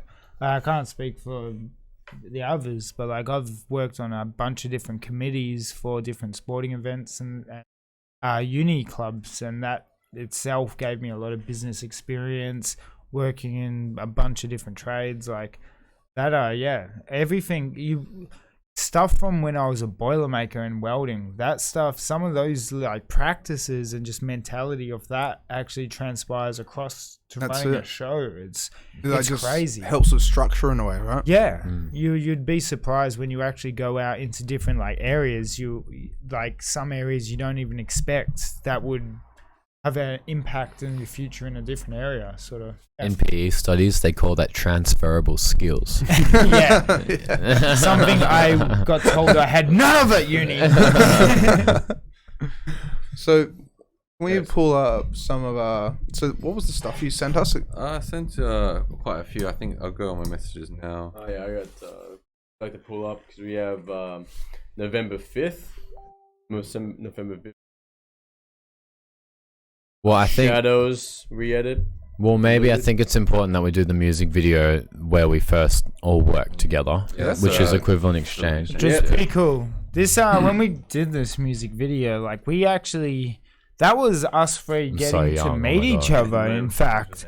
So I kind of knew of Sammy. He was that gorgeous man that was running around uni. Yeah, every girl was looking at, and I was jealous. I was like, "Look at me!" Don't look at him, look at me. but yeah, and Jehmal was that guy in the smoking area I'd just spit conspiracies to. And Yeah, the cool Jehmal guy. and Sammy would chat about wraparounds and all Yeah, that. every time I was out there, Jehmal would be like so blown away because I've never heard any style like his. Yeah. No one that Thank comes you, dude. close to him. Oh, So- thank you, dude. How would Sammy would always be chatting to Jehmal about rap. I bet you started chatting to Sammy about films. We got together and we banged this out. Like I said, this was like Jehmal said, this was the graduating project for him. And Sammy and I was in our second try two. 6 months before, the 3 months before this, I tried to get into the the graduating showcase at the end of uni. Because we all made a project. It goes into the showcase. But I tried to get into the graduates films selection. And yeah, this lecturer was like, nah, it's going to take you a couple of years to get into this room. And yeah, so like 3 months later to walk in and be like, I directed a fucking music video and it's headlining this motherfucker. I've got the wristband and all, you can shut the fuck up. Yeah, he headlined it before he was even allowed to attend. Yeah, Really? first person at SAE to do a headliner at the showcase. Like That's crazy. final one. And That's awesome, though. So Yeah, so that was obviously like when they weren't letting me even choose them or even letting me do the project, man. So Yes. the outcome of it being so amazing, and then him like headlining, and then it was insane. It was crazy at the time.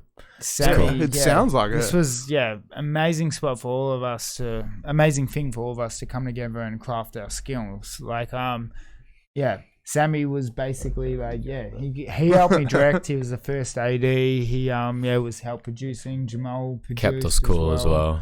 Yeah, I can get Oh a little my God. hot-headed. I can get a bit Stanley Kubrick on set, and Sam always comes up to me like, "You're about an 8, Dan. I need you to come down to a 2." Dan's fire. Dan's fire. Sammy's water. I'm air. Yeah, like, we have no earth. We have no grounding. That's good, though. You're up in the sky. Yeah, Flying. baby. All right, let's play this now. The craziest thing is that as you play this, I'll tell this story. I'll point it out when it happens. We had this guy that was in the music video. He couldn't show for one day, and one of these guys hopping onto the back is standing in for him. And like the pigmentation of these two guys are on the opposite scale. One's white. pale, and the other guy's like, it's crazy, man. And we had to like hoodie on, everything. The editor that put this film together had no idea that we had a stand-in that was completely different race, different height, different everything. And we're doing like a panel sit down afterwards, all 3 of us and the editor talking about it, and he's just like, wait, what? That was so fun. But yeah, and also this is what Jehmal looks like without facial hair, by the Yeah, I was way. about to ask. It's like, So is- young, man. Yeah, like, is that you? Like, holy shit. How old were you when you were this? 17. Oh, no way. Yeah, turning 18. You weren't 17. Nah, I was like You were 18. 18 turning You 19. asshole. I smoked too much weed. Whereabouts is that? Alchemist. Yeah. Yeah, show us everything. Yeah, which one do you reckon? Cool, eh? You got that for free, man? Off the Yeah, side of the man. road? We got it from we just searched up Facebook Marketplace. I drove 2 hours for that thing. Yeah, when you type in organs on Facebook Marketplace, you get a bunch of different stuff. There's very few pianos. You're going like through a full transformation now with the facial. Oh, there you go, a little bit of facial hair there. Like, Slowly growing. Slowly gets it. At the end, older at the end throughout of the the song day, is yeah. what he's got now. Yeah. Legit, there'll be a shot where you see it. The crazy thing is, throughout filming this, he would rock up with like a different outfit, but luckily he always had the same outfit in the car of the guy that drove him, Collins. Shout out Collins. Yeah. But yeah, his facial hair just started growing more and more, and I'm pulling my hair out. There's one shot put in at the end where he has the same facial hair as this, and I'm like, who took that shot? So good. It's this one, yeah. Yeah, this and the next one. I was like, I did not film this. I didn't consent to this being in the music video. The editor just... It was so hilarious. that's so good. Like That shot consistency, with but all yeah. the lights behind him. This one here, completely improv at the moment. We were where was it? Jagan Yeah, Square. And yeah, the lights just came on, and we're like, that's dope. So we got to like. Oh yeah, we got it projected onto the Jagan Square screen. Really? Yeah, for the video. How the hell did you guys manage to do that? Dude, Just email? I was smoking, and I like out of SAE can see the screen, and I went. You know, I don't know if you can see that on camera, but the look's very important. I was like, and then I fucking just went, because I knew the animation department showcased their like first try submissions, like their second try submissions on there. So I went to the lecturer and I said, how can I be put on this submission list? And then just because I asked, man, she was like, yeah, get an animatic up. So then we took, so in the video earlier, obviously I'm in those lights. So we took the clip from those lights, and then I like made a lyric video, like, because I obviously rapped the whole song in that clip, and then made an animation just on the spot in the dimensions of the screen to put it on, and then just put it in the music video. That's sick. Yeah. That's We so cool. actually we needed to go and do a reshoot. If you can see, the focusing on the camera is just a little bit off, and they're like, we can't have you back. You mentioned God, like biblical stuff in there. And all he said is, you're testing me, God. And this guy's literally trying to tell us that we can't put it back on the screen because it's got religious like undertones to it. Oh, I forgot that. 20 feet to the right, just out of shot, there's a fucking Christmas tree the same size as that tower. It's like, so what do you true. mean? That so actually did bad. happen. I'm so excited watching these vlogs. So these are Yeah, hilarious. these Oh, they're vlogs, embarrassing. they're just like what this guy Tristan Porsche out Tristan. So we had to do the vlogs because the music video itself wasn't enough submission material for it to be worth. Is that worth actually the why yeah, proper. And I was like, yeah, they won't let me just do a music video. So what I'm gonna do is a vlog doing the music video, and I thought it was that's why the vlogs are there. I had That's no awesome. idea that's what we did. I thought we were just doing it for fun. I would have been more serious, bro. I'm so No, sorry. I didn't want it serious. I didn't That was realize the you were point. getting graded on this. I That's said so so good. much I'll cancel probably be bullshit in banned. this. Alright, let's play it. I'll be banned from these vlogs. He would have got an A if I behaved. The outside on the inside is just f***ed, waiting for fucking death to fucking peer its lovely head around the corner.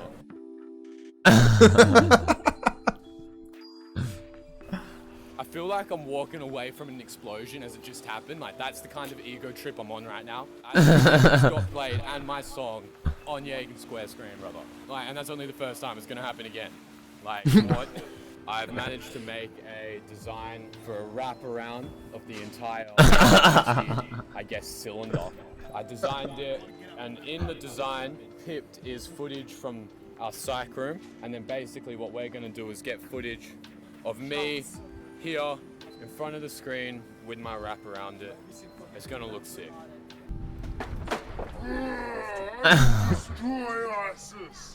When I had long hair. Weeks of work, brother. This is manifestation in its finest. All I did was think, what can I do to f*** up everyone that didn't believe in me? Then I went, okay, be on the only screen cons give a f*** about in this city. Take that. That's so good. If you've got a, there's more of those. Yeah, There's try and so find many them. more. I ran about cars too, and I actually cry. I genuinely That's cry. number 2, or was that number 1? I can't remember. That was in the first shot in the garage. Yeah, that's number 1. Oh, that was. We tried to make like a constant motif that I was eating toast. Like in Trailer Park Boys, I was always got like a glass. That was just always it. But when we're in the city, we're like, how are we going to get toast? So good. Bring a toast. So good. Alright, one more. No, let's get That was my company that failed. Oh, pause for a sec. There was this motif about Claire. We got a mannequin.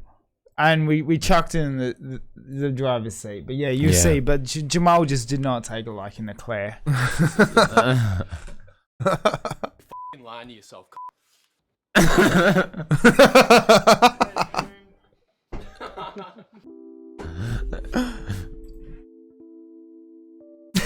Yeah, it's Claire. Production's going great. Everything's going really smoothly. It's been good. All my mates are here, helping out. Lovely people on set. I was so baked during this. I had to put my sunnies on during the interview. No problems yet. We're approaching it with can-do attitude, so we're just... At first, it was kind of hard getting the green screen in here, but multiple brains combined, one energy, consciousness aligned. Alex Jones called him up on the weekend. He got it done. We asked for it. It's a pyramid scheme now, but all we need to know, the green screen's set up. I don't know what to say. That's sick. Regardless, I'm really happy. happy with the way it's going. I've got my director here and my favorite DOP next to me, Reese. It's going pretty well. Got the first. We purposely tried to make the boom and shot. Every shot. Time to break the moment, and then we'll get on to the next bit where tackling. There's your toast. Casting couch. Oh, I forgot about that part in the script. Yeah. Did you guys sign the legal documents for that? Doesn't matter. It doesn't matter? In Thailand, the documents won't even matter. Casting couch. This shot doesn't work off the fifth take. Pants off. We're making a porno. Everyone say what's up. What's up? Just getting the equipment inside now. Just bringing it into the garage. They're trying to find the lighting for the green screen. We keep telling them the light is coming from this source. That's my favorite part about the vlogs. The Collins cam is by far the best. Shout out again, Collins. Yeah. I'll be there. Gonna be a collab coming soon. I mean, Oh my god, you got a cat. I forgot about that. That scared the shit out of me. I was like, what's touching my leg? Jehmal, I don't want a promotion. Is that more toast? Yeah. That's awesome. Yeah, so that got me my bachelor degree. Hire me. Man, that's actually scared the shit out of me with your cat. I forgot you had one. I didn't know it was rubbing me up. Yeah, that's sassy for you. Sassy. So which one? What's this one? Looms dog. This is Looms is performing at the next event. He's like a RapAround OG. He performed the very first few, and it's been a while since he's performed. So I thought showing this documentary of him or the upcoming show would be kind of cool. Sure. Let's play this shit.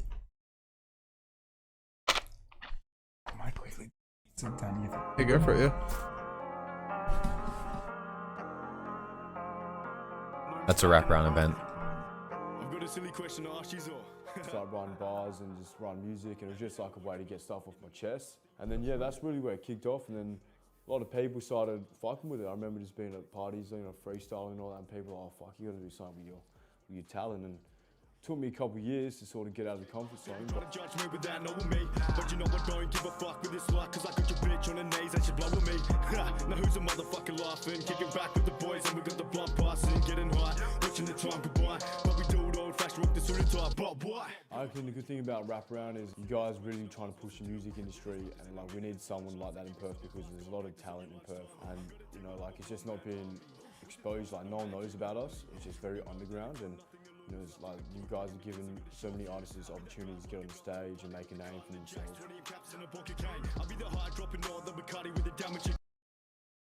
Pretty cool. Yeah, that was cool. Yeah, Looms is great. And so then with that as well, like, I was gonna ask. So with the music, like what the DJ's playing, do you guys help produce that at all, or is that they just come with their track kind of thing, or? I do produce like beats and stuff like that for my own music. Yeah. It is something in the future that we do want to do, like production packages for artists and stuff like that, and produce like for them, and especially employ producers. Like that's our big vision. But currently, like we're not doing that at the moment. We do have artists in our back. Such who has like tracks, 500 tracks in his catalog that it is willing to put to.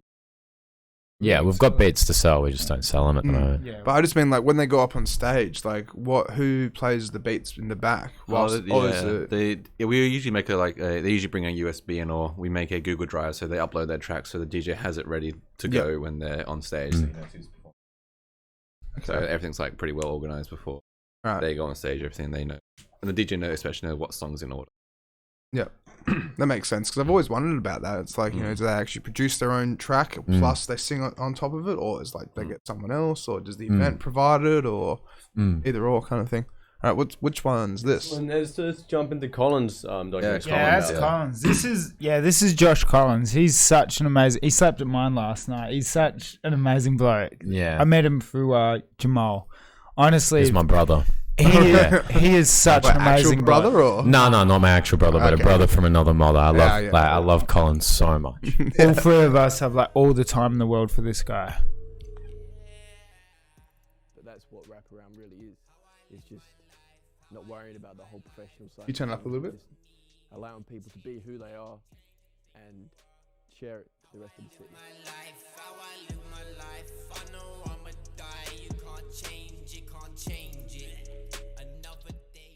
The origin of my inspirations really started back in high school for your likes of like Suicide Boys, Night Labelle, Wu-Tang.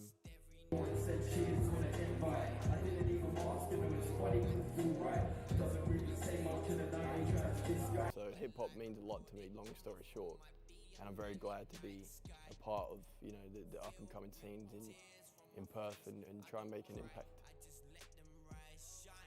You know, there's not many shows in Perth that actually showcase local artists in the way that this show is doing. RapAround is just purely local talent and local artists, 100%, because there's talent here. Who's that? Drowsy. Yeah. Okay, Yeah. that's Drowsy then. No shit. Yeah, That's straight awesome. out Collins. For a guy that's been like on through such a journey that he has been Yeah. through, I have so much respect for this man of just, you know, just keep going for Yeah. everything. And yeah, he's a true artist. And so this is Shadows? Yeah, this is a Penny Per. Okay. Yeah, she is such a talent. This is the music video that RapAround produced. Okay. Shout out Sammy for doing Yeah, shout out this. Sammy.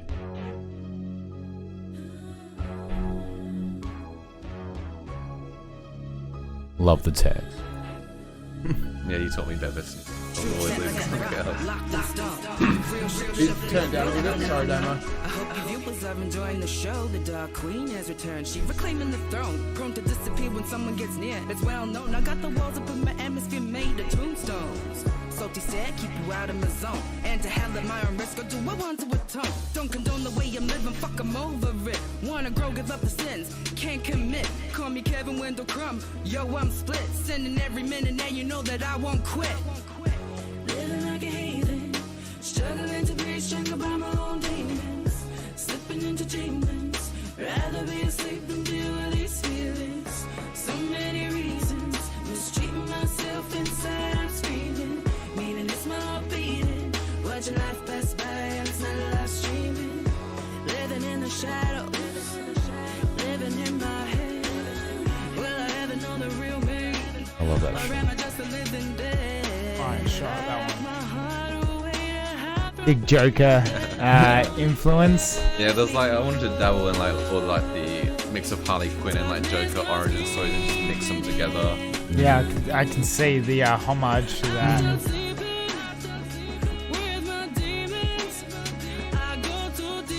Yeah, baseball bat and all Harley for Harley Quinn, yeah. Quinn, but the makeup and the car shots. Fucking fire. I go too deep with it.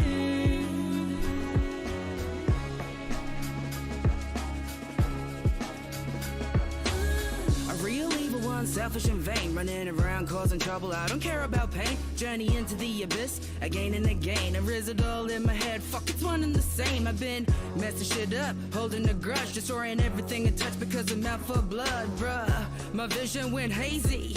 Catching these waves and they just kept on breaking. Changing so hasty. Lots fading, I'd rather be shady, baby. Hey. I'm colder than that AC. Oh, fucking hell. Darkness within, I'm Alright. finally imprisoned. Yo, this bitch gone crazy. Put my heart on my sleeve, now it's pushing up daisies.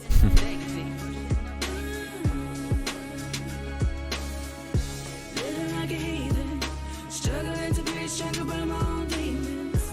Slipping into demons, rather be asleep than deal with these feelings. So many reasons, mistreating myself inside, I'm screaming. Meaning it's my heart beating, watching life pass by and it's not life streaming.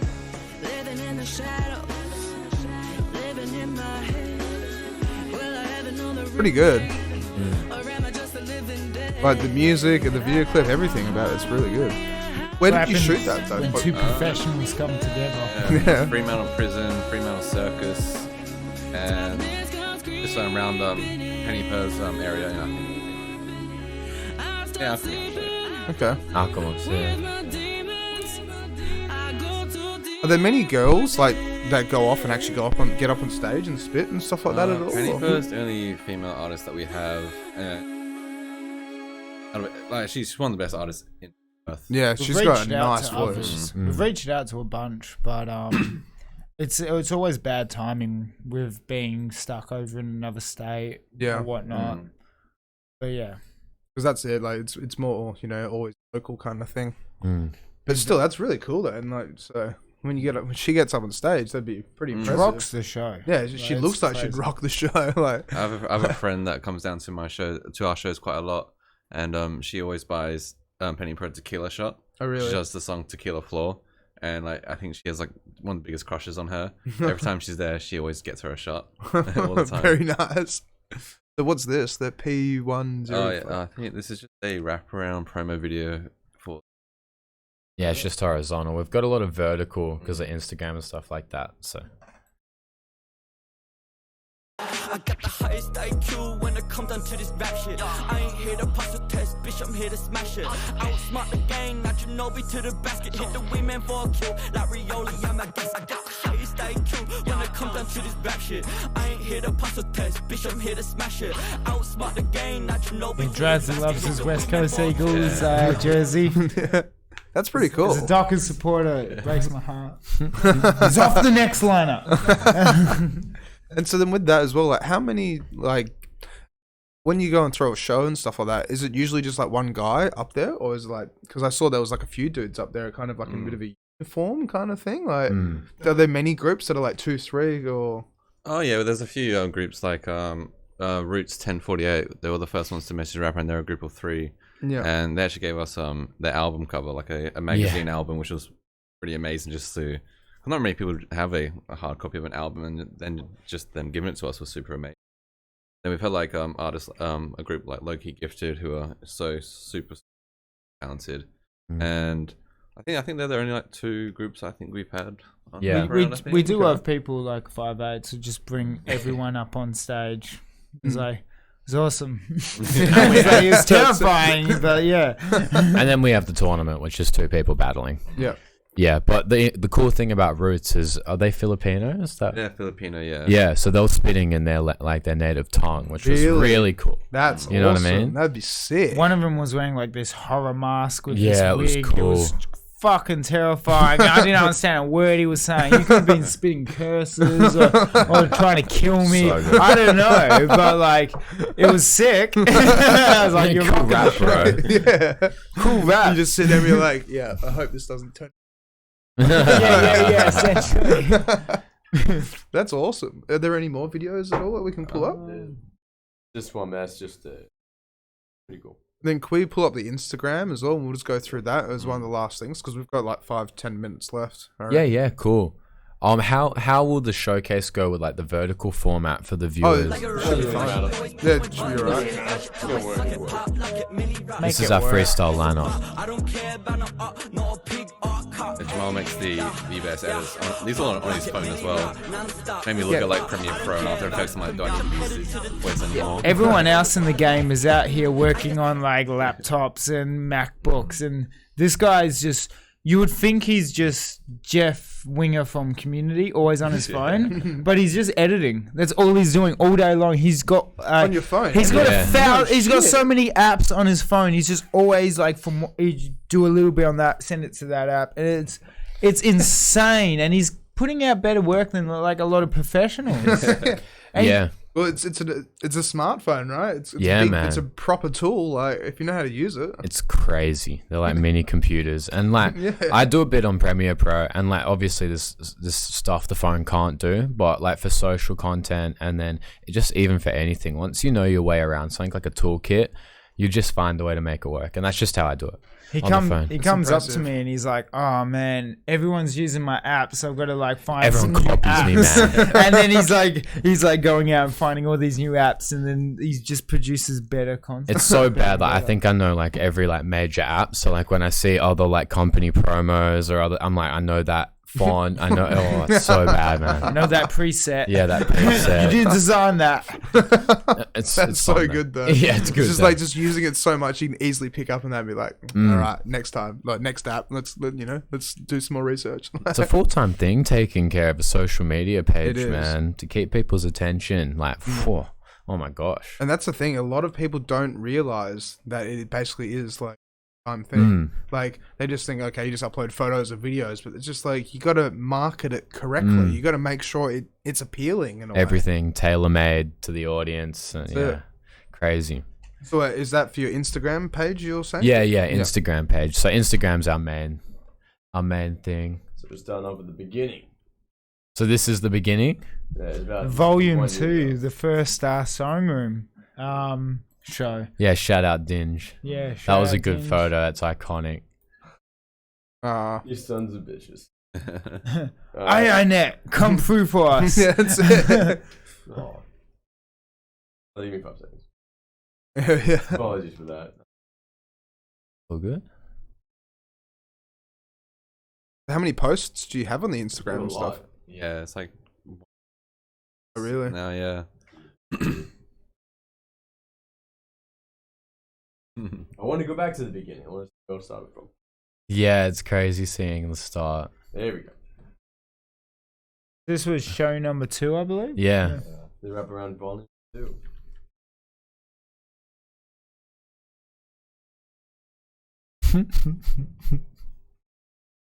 Pretty cool logo as well. Who designed that?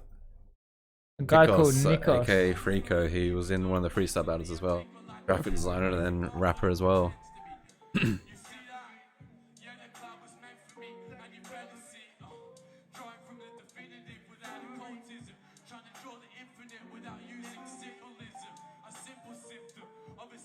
Crazy seeing like the early stuff. Yeah. I was just thinking that like there's like edit. Yeah. So what year is this? Is this 20? Was that 2020? That was It's 2019. 2019. Oh, Oh, yeah, wow. it says 2020 here. Yeah, it was Oh, but it 2020. was made in 20. Yeah. No, it was 2020.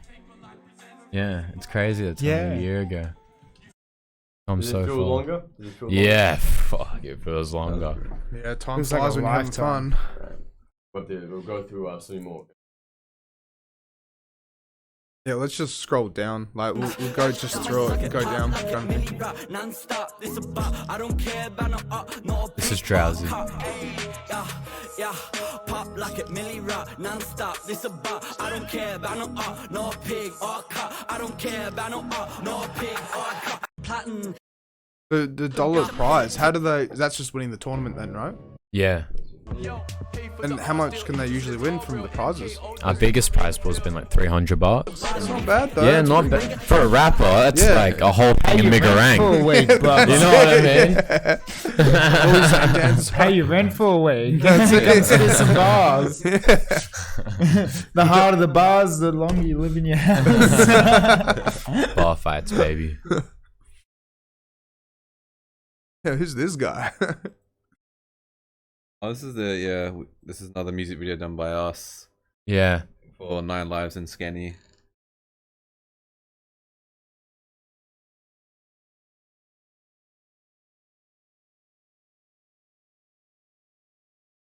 Is it on YouTube or anything like that at all? Or? I think it's on the Facebook page under 9 Lives. I think. Yeah, when I did this, because my girlfriend is super honest with my work, and I showed her my final version. She's like, "Nah, let me color grade this, and I'll make it pop." And yeah, she made the colors like super like stand out so much. You might have to go on the Facebook page demo. I'd have to. I don't know what's up with Instagram. Yeah, Fighting me. compatibility issues maybe. Was contents designed for your smartphone? Instagram on that PC. Mm. Unless you're shooting a podcast. Yeah. That's it.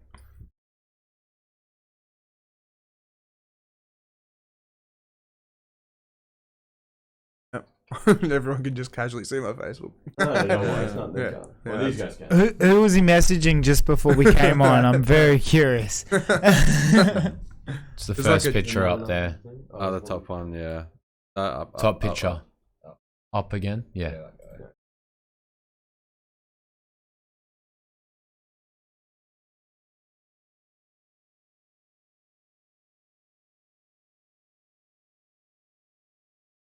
Seems like the internet's just lagging. That's all right. We Maybe have that. Facebook's down. We have that at the Comedy Lounge when we're streaming live. It just fucks our internet for everything else. Sometimes our like FPOS just plays up because that goes through the internet as well. I No think way, maybe, really? 'cause you're also streaming a lot of videos as well. Let's go pop to the bathroom. Where is it? Did you guys live stream Comedy Lounge? Really? Oh, they. I don't work at the Comedy Lounge, but Yeah. they do live streams now. I think Mm. Facebook, YouTube. Yeah, and then we'll stop that now. We What don't is we it? don't live stream anymore, hey? Oh, the Comedy Lounge. Yeah. Yeah. We're moving to more like editing it up and releasing it weekly, sort of like. How Mm. come you guys aren't doing live streams anymore? Just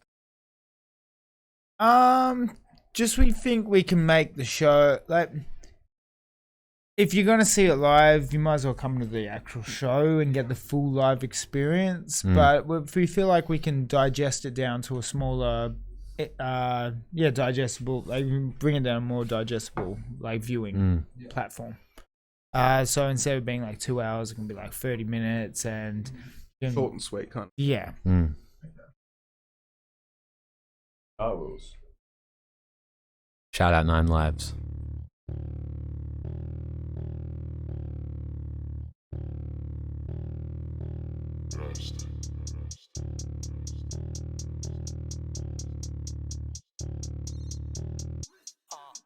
Black say linen, black window tinted. That's what you're catching a kitty with his hands in a cash grip, smashing a billy that I slap on your bridges like elastic. Glass from the city of the rats and a cactus. Packs on my skinny jeans, cat take a piss and he crashed in a hell now back for infinity. Mal actually taught me how to like edit to beats on the kicks and the. His editing's amazing. Blue dreams tucked in a blunt, blue jeans stuff with a bud. 2G screw 3, we be rude, me roots, they cunts to the gut. Bruce Lee punch to the buzz. Try saying little Uzi, but I'm shooting all your friends dead if they dare step into the booth of me cuz I'm a nuisance to dudes when it comes to abusing these tunes. Like a stupid and goofy, the looniest bugs. Excuse me, make room for the new kid, cause dude, really, who's gonna fuss? Nah, not you, little cunts. Not you, not you.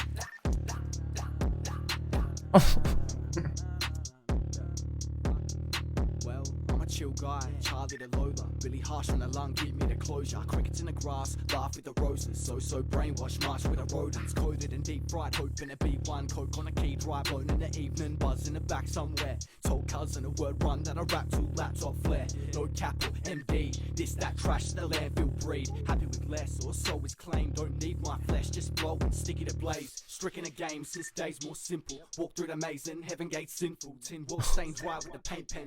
Took two, meditate, look through cavemen. All I gotta do is chew smoke with MJ. No Space Jam since Lakelands. LSA crushed like a fake Zans. And I float with a couple coins for the fragrance. Shake hands for the goodies in stock. Mr. Happy in my hoodie, never looking to stop. Why you chucking from cops? I'm cooking a song. Deadly, won't be released, made for my wrongs. For my eyes only.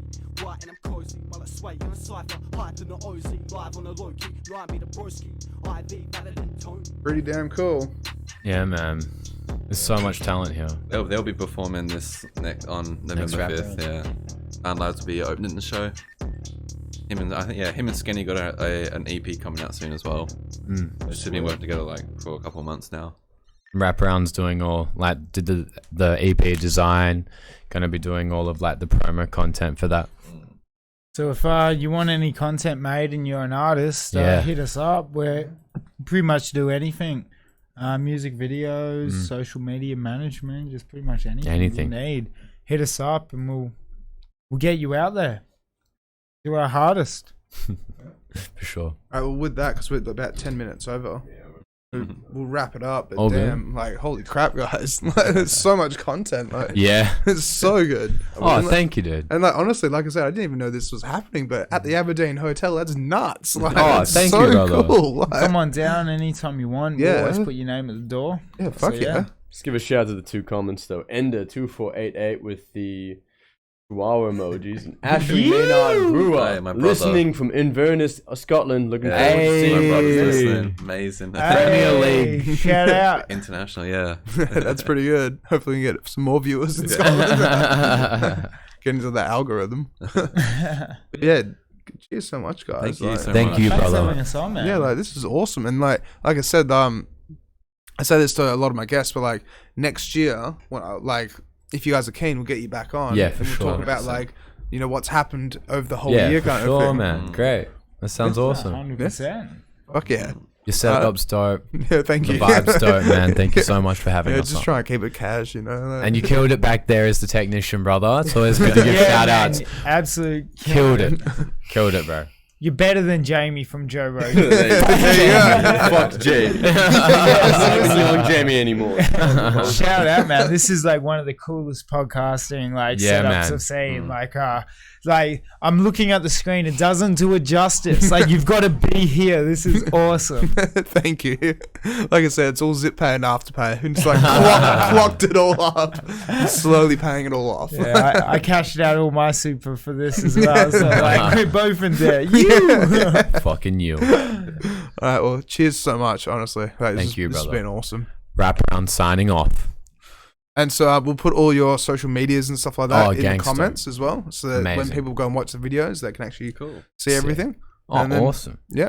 Thank you, All right. brother. So cheers to that. And then Damo makes his wave at the cameras. Yeah, so they need to know it's over. yeah. Alright, catch you It's guys. too cool for that. See you guys. Oh, sorry. Makes us wave at the cameras. Yeah, Yeah, makes us see wave you at the guys. cameras. Alright. We'll see you guys next week with some more guests. And